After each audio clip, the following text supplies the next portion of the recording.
qırılmış ümid, həyatın yenidən qurtuluşu qədim Azərbaycanın ucsuz-bucaqsız dərələrində, dağların sərin və əzəmətli qoynunda, axan çayların kədərli sədası və meşələrin fısıldadığı nağıllarla örtülmüş Kiçik Qızılqaya kəndində həyat, min illik ənənələrin və ataların hikmətinin izlərini daşıyan böyük bir roman kimi davam edirdi.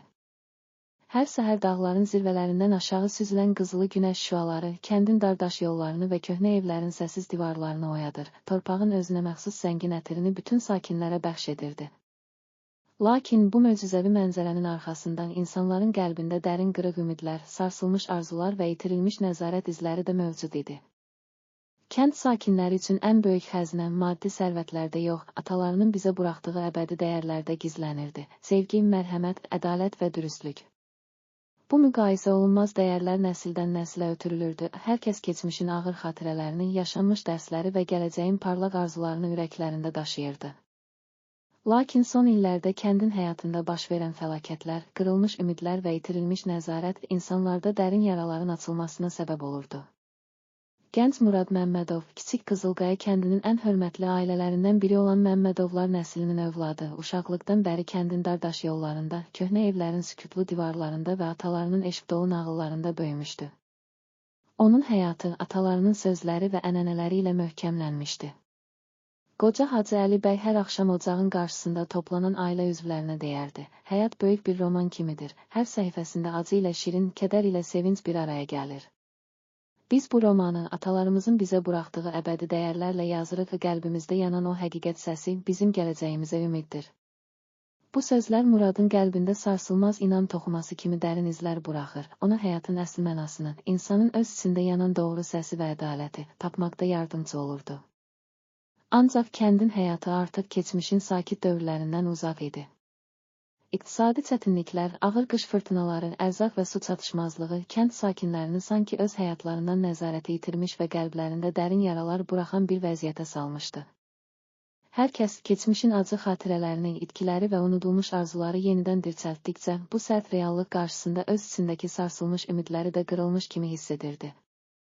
Murad da bu çətinliklərin ortasında qəlbindəki itirilmiş nəzarəti yenidən qazanmaq, sarsılmış ümidləri bərpa etmək və atalarının öyrətdiyi müqayisə olunmaz dəyərləri yaşatmaq arzusuyla öz hiss dünyasına dərin bir səyahətə çıxdı. Bir bahar səhəri təsərrüfat işləri ilə məşğul olmaq üçün erkən yola düşən Murad, atı qürur əlun üzərində kəndin dardaş yollarından keçərək uzaq, sakit meşələr və geniş düzlüklər arasında yerləşən sərin və dərin bir dərəyə çatdı. Dərənin suları sakitcə axır, sanki zaman burada dayanmışdı, hər şey öz təbii dövranında davam edirdi. Murad dərənin kənarında dayanıb, suyun incə səsinin, dalğaların yavaş hərəkətini diqqətlə dinlədi. O, bu suda keçmişin itirilmiş ümidlərinin, qəlbində yığılan dərin kədərin incə izlərini eşitdi. O an Murad öz içində sarsılmaz bir qərara gəldi. Həyatın hər anı, nəzarətin itirildiyi, qəlbdə yaralar buraxan anlar, eyni zamanda yeni ümidlərin, doğru səsin və həqiqətin doğduğu anlardır. Mən itirilmiş nəzarətimi və qəlbimdə yanan o doğru səsi yenidən tapmalıyam. Bu ölçülməz, anlaşılmaz və dərin hisslər Muradı yalnız öz həyatında deyil, həm də kəndin ruhunda böyük dəyişikliklərə ilham verdi. Qayıtdıqdan sonra Murad kənddə qəlbin səsi, həqiqətin axtarışı adlı bir layihə başlatdı. Layihənin məqsədi hər kəsin öz hissəsini, qəlbin əsl səsini dinləməsi və atalarının eşq dolu nağıllarının, əcdadların dəyərlərini yenidən canlandıraraq həyatın ən çətin anlarında belə itirilmiş nəzarəti və sarsılmış ümidləri tapması idi. İlk iclasda Murad səmimi və dərin səs tonunda kənd sakinlərinə müraciət etdi. Əziz dostlar, həyatımızın hər anı, nəzarətin itirildiyi, kədərin dərinləşdiyi anlardır. Bizə yeni ümidlər və təzə başlanğıclar doğurur. Biz atalarımızın eşq dolu nağıllarının, onların bizə buraxdığı müqayisə olunmaz dəyərləri unutmadan, qəlbimizdə yanan o doğru səsi tapmalı və onu həyatımızda yaşatmalıyıq. Həqiqət, bizim qəlbimizdə yanan o səsdir. O, bizə hər çətinliyi sevgi və mərhəmətlə aşmaq üçün yol göstərir. Bu sözlər kəndin hər küncündə, hər ürəkdə dərin rezonans doğurdu və qəlbin səsi, həqiqətin axtarışı layihəsi kəndin mədəni həyatında və iqtisadi inkişafında dönüş nöqtəsinə çevrildi. Kəndin gəncləri Muradın rəhbərliyi ilə öz həyatlarında itirilmiş nəzarəti və sarsılmış ümidləri tapmağa başladılar. Gənc Tural, Fatimə xanım, Ramil və digər gənclər atalarının öyrətdiyi müqayisə olunmaz dəyərləri öz həyatlarına tətbiq edərək kənd təsərrüfatında, məktəblərdə və bazarlarda yeni metodlar və ideyalar ortaya qoydular. Hər kəs həyatın inkubasiya prosesində doğan yeni başlanğıcları və itirilmiş nəzarəti yenidən qazanmağın mümkünlüyünü dərk edirdi. Məktəbdə müəllimlər uşaqlara həyatın hər anını diqqətlə dinləməliyik, hər kədərin, hər acının içində gizlənən ümid və doğru səs bizim gələcəyimizə yol açır, deyərək gələcəyin parlaq səhifələrini yazmağı öyrədirdilər. Kəndin iqtisadiyyatında isə yeni istehsal metodları və modern texnologiyaların tətbiqi məhsuldarlığı artırdı və kəndin həyat şəraitini yaxşılaşdırdı. Lakin ən əsası, hər kəs bu inkişafın yanında atalarının eşq dolu nağıllarını və dərin dəyərlərini ürəklərində yaşadaraq həyatın hər çətinliyini sevgi və inamla aşmağa başladı. İnsanlar itirilmiş nəzarəti və sarsılmış ümidləri yenidən tapdılar və qəlbdə yanan o doğru səs onların həyatında yeni başlanğıcların və müqayisə olunmaz ümidin təcəssümü oldu. Murad, qürur adlı atı ilə keçdiyi uzun və mənalı yolculuqda hər addımında, hər nəfəsində öz qəlbində yanan o sarsılmaz ümid və sevgi işığını hiss edirdi. Qürur onun ritmik və güclü addımları ilə keçdiyi hər daş, hər yarpaq ona atalarının eşq dolu nağıllarını və həyatın sarsılmaz ümidini xatırladırdı. Bu mənzərələr ona insan ruhunun nə qədər zəngin və güclü olduğunu, hər kədərin, hər acının öz içində yeni ümidlər və dərslər doğurduğunu bir daha sübut edirdi. Zaman keçdikcə qəlbin səsi, itirilmiş nəzarət və yenidən doğuş layihəsi kəndin hər küncündə, hər evində və hər bazarında öz izini buraxdı. Sosial iclaslarda, ailə evlərində və məktəblərdə kənd sakinləri atalarının eşq dolu nağıllarını, keçmişin ağır dərslərini və gələcəyin parlaq ümidlərini bir araya gətirərək öz hissəsini dinləməyi öyrəndilər. Hər kəs həyatın inkubasiya prosesində doğan yeni başlanğıcları və itirilmiş nəzarəti yenidən qazanmağın mümkünlüyünü dərk edirdi. Hər kəs həyatın ən çətin anlarında belə qəlbində yanan o sarsılmaz ümid işığını, o doğru səsi eşidərək öz nağıllarını sevgi və inamla yazmağa davam etdi.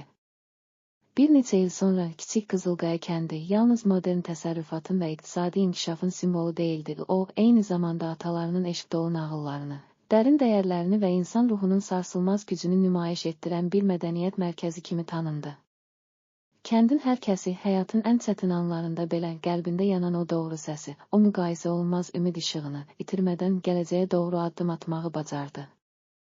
Müəllimlər məktəbdə uşaqlara həyatın hər anını diqqətlə dinləməliyik, çünki qəlbimizin səsi bizə gələcəyin parlaq səhifələrini açır, deyərək gələcək nəsillərə ümid bəxş edirdilər. İndi də hər səhər günəşin qızılı şüaları ilə başlayan, hər axşam ulduzların sönük işığında bitən o sakit gecələrdə Kiçik Qızılqaya kəndinin hər bir sakininə qəlbin səsi, itirilmiş nəzarət və yenidən doğuş layihəsinin və hakimin səsi, qürurun və sevginin nağılı dastanının gətirdiyi dərin dəyişiklikləri ürəklərində daşıyır, atalarının eşq dolu nağıllarını və dərin dəyərlərini unutmadan həyatın hər səhifəsini sevgi, mərhəmət və inamla yazmağa davam edirdilər. Bu dastan Tolstoyun böyük romanlarında təsvir olunan kimi insan ruhunun ən dərin qatlarından doğan, həyatın hər səhifəsində, hər cümləsində dərs və ümid, sevgi və mərhəmət daşıyan müqayisə olunmaz bir hekayə idi. Hər kəs bilirdi ki, həyatın ən böyük xəzinəsi maddi sərvətlərdə deyil, qəlbdə yanan, insan ruhunu dərinliyində işıqlandıran o müqayisə olunmaz ümid və sevgi işığıdır. O işıq isə həyatın inkubasiya prosesində doğan təzə ümid, diqqətli dinləmə və sarsılmaz sevginin təcəssümü olaraq əbədi yaşayır.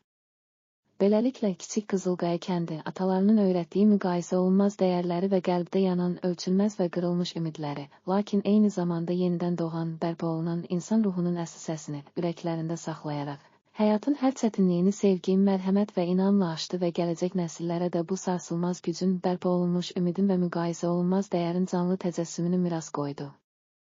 Gələcək nəsillər bu dastandan ilham alaraq həyatın ən qaranlıq gecələrində belə qəlblərində yanan o müqayisə olunmaz ümid və diqqətli səsi itirmədən öz nağıllarını sevgi və inamla yazmağa davam edəcəklərinə sarsılmaz inam bəxş etdilər. Hər kəs bilirdi ki, həyatın ən böyük zənginliyi maddi sərvətlərdə deyil, qəlbdə yanan, insan ruhunu dərinliyində işıqlandıran o müqayisə olunmaz ümid, sevgi və mərhəmət işığıdır. O işıq isə həyatın inkubasiya prosesində doğan təzə ümid, diqqətli dinləmə və sarsılmaz sevginin təcəssümü olaraq əbədi yaşayır. Beləliklə, həqiqətin axtarışı, qəlbin əsl səsi adlı bu dastan Kiçik Qızılqaya kəndinin daş divarlarında, qoca evlərin köhnə, amma dəyərli divarlarında və axan çayın sularında əbədi izlər buraxaraq insanlara həyatın ən çətin anlarında belə, qəlbdə yanan, diqqətlə dinlənən sarsılmaz ümid və sevgi işığının nə qədər qiymətli olduğunu xatırlatdı. Hər kəs atalarının eşq dolu nağıllarını və dərin dərslərini ürəklərində saxlayaraq öz nağıllarını sevgi, mərhəmət və inamla yazmağa davam etdi. Bu, Tolstoyun böyük romanlarında təsvir olunan kimi insan ruhunun ən dərin qatlarından doğan, həyatın hər anında yeni başlanğıclar, müqayisə olunmaz ümid və sevgi ilə dolu sarsılmaz bir hekayə idi. Gələcək nəsillər bu dastandan ilham alaraq həyatın ən qaranlıq gecələrində belə qəlblərində yanan o müqayisə olunmaz ümid və diqqətli səsi itirmədən öz nağıllarını sevgi və inamla yazmağa davam edəcəklərinə sarsılmaz inam bəxş etdilər. Hər kəs bilirdi ki, həyatın ən böyük xəzinəsi maddi sərvətlərdə deyil, qəlbdə yanan, insan ruhunu dərinliyində işıqlandıran o müqayisə olunmaz ümid, sevgi və mərhəmət işığıdır. O işıq isə həyatın inkubasiya prosesində doğan təzə ümid, diqqətli dinləmə və sarsılmaz sevginin təcəssümü olaraq əbədi yaşayır. Beləliklə, kiçik Qızılqaya kəndinin hər kəsi hər səhər günəşin qızılı şüaları ilə oyanıb, hər axşam ulduzların sönük işığında öz nağıllarını yazmağa davam etdilər. Hər kəs atalarının eşq dolu nağıllarının dərin dəyərlərini və qəlbində yanan o diqqətli səsi, o müqayisə olunmaz ümid işığını eşidərək həyatın hər səhifəsini sevgi, mərhəmət və inamla davam etdirdi. Bu dastan Tolstoyun böyük romanlarında təsvir olunan kimi insan ruhunun ən dərin qatlarından doğan, həyatın hər anında yeni başlanğıclar, müqayisə olunmaz ümid və sevgi ilə dolu sarsılmaz bir hekayə idi.